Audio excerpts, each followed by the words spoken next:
Monsieur de Fauchardière, vous êtes le président directeur général de Merck Médication Familiale, une société instituée à Dijon depuis déjà un certain nombre d'années. Qu'en est-il? Alors effectivement, Merck est présent depuis 1996 suite au rachat du laboratoire Monod. Et donc nous sommes présents et nous avons depuis cette date réussi à tripler notre chiffre d'affaires grâce à une politique sur deux axes principalement, les compléments alimentaires et les médicaments en OTC d'une manière plus large. Ce développement s'est inscrit par l'innovation principalement et la recherche et développement, avec un focus particulièrement sur 4 marques. Bion 3, on en reparlera tout à l'heure puisque c'est un petit peu notre success story.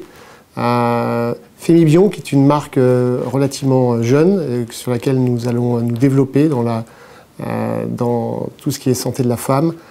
Mais 2 marques aussi historiques à Monod, qui étaient les marques et qui sont les marques Apésil et Mediflore.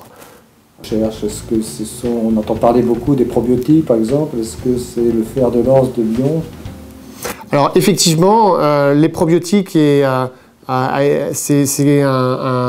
effectivement, dans les compléments alimentaires, c'était totalement nouveau et c'est quelque chose que nous avons lancé il y a 7 ans. Nous sommes partis d'une page blanche avec un nouveau concept qui nous a permis d'associer des vitamines, des minéraux et des probiotiques pour la première fois.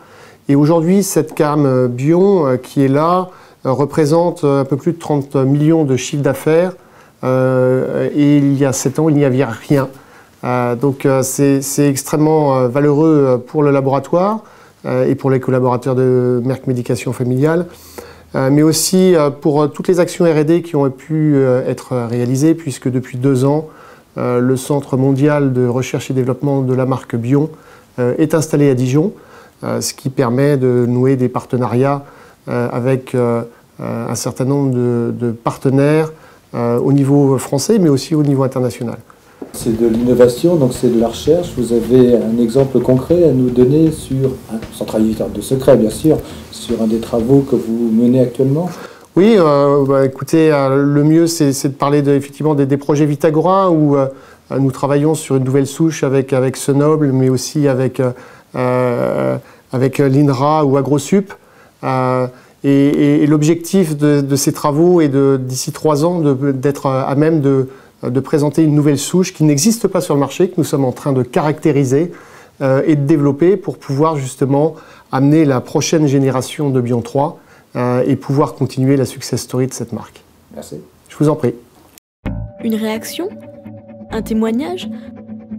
Commentez ce reportage sur dijonsanté.fr.